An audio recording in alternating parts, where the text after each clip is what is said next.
एक और बड़ी खबर है। मध्य प्रदेश में समान नागरिक संहिता विधेयक को मंजूरी। मोहन कैबिनेट ने यूसीसी के ड्राफ्ट को मंजूरी दे दी है। तो ये जानकारी है, एमपी कैबिनेट ने यूसीसी विधेयक 2026 को मंजूरी दे दी है।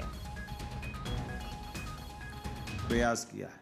आदिवासी अंचल हमारे जो अनुसूचित जनजाति या संरक्षित रूढ़िगत आधार वाले व्यक्ति समूह जो हमारे घुमंतु अर्ध घुमंतु आते हैं, उनको इसमें अपवाद रखा गया है, उसको इस दायरे से इतर रखा गया है।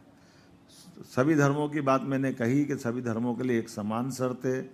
धार्मिक समारोह, अनुष्ठान, रीति रिवाज अलग अलग हो सकते हैं, उसमें कोई बाध्यता नहीं है कि वो एक जैसे। माध्यम से हमने अपने 51 जिलों में जन परामर्श बैठकें संपन्न की। 10 संभाग में वो बैठकें हुई और भोपाल में भी राज्य स्तरीय परामर्श हुआ। राज्य स्तरीय परामर्श में भी सभी राजनीतिक दलों के साथ, विविध हमारे धर्म के या अलग अलग सामाजिक क्षेत्र के संगठनों के साथ सबसे विस्तार से चर्चा हुई, उनसे बातचीत भी हुई। और जैसा कि मैं आपको आपकी जानकारी में है, जब हमने राजनीतिक दलों को बुलाया तो उसमें आप पार्टी, कम्युनिस्ट पार्टी सारे लोग आए, लेकिन नहीं आए तो कांग्रेस के लोग नहीं आए। पता नहीं कांग्रेस के लोगों को ये इस हिंदू मुसलमान के वोट में क्या दिखता है। उनके लिए एक देश, एक निशान, एक प्रधान पे सदैव दुविधा रहती है। कोई बात नहीं, उनकी वो जाने, हमारे लिए तो आगे बढ़ने का मौका है।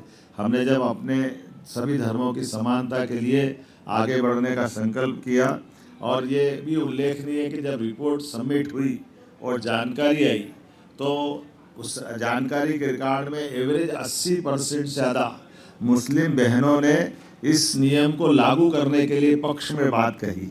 ये भी हमारे लिए उल्लेखनीय है कि रिकॉर्डेड आंकड़ा 76% का है, लेकिन एवरेज 80% मुस्लिम बहनों ने कहा कि एक समान कानून लगना चाहिए।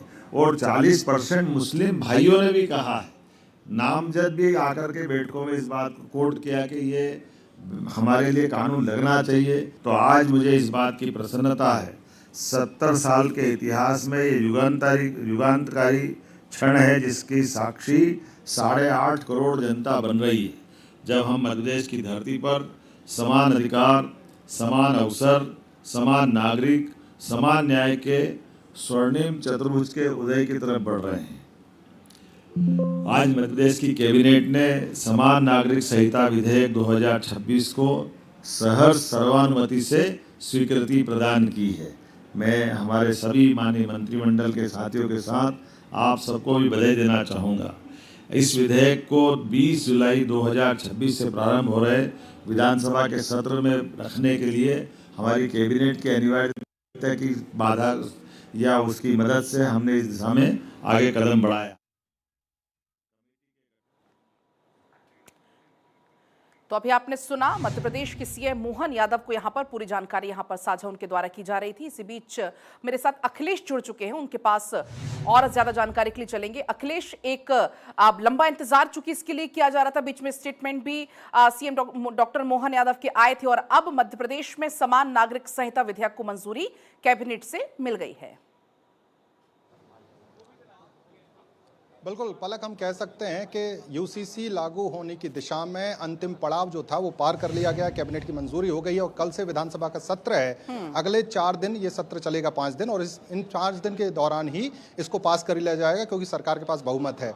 बड़ी बात यह है कि जिस तरह का यूसीसी उत्तराखंड में है, असम में है, गुजरात में है, उनका अध्ययन किया गया और उसी के आधार पर मध्य प्रदेश में यूसीसी लागू किया जा रहा है। और बड़ी बात यह है कि मध्य प्रदेश में क्योंकि आदिवासियों की आबादी बहुत ज़्यादा है, तो यूसीसी से इसको अलग रखा गया है। आदिवासी यूसीसी से बाहर रहेंगे।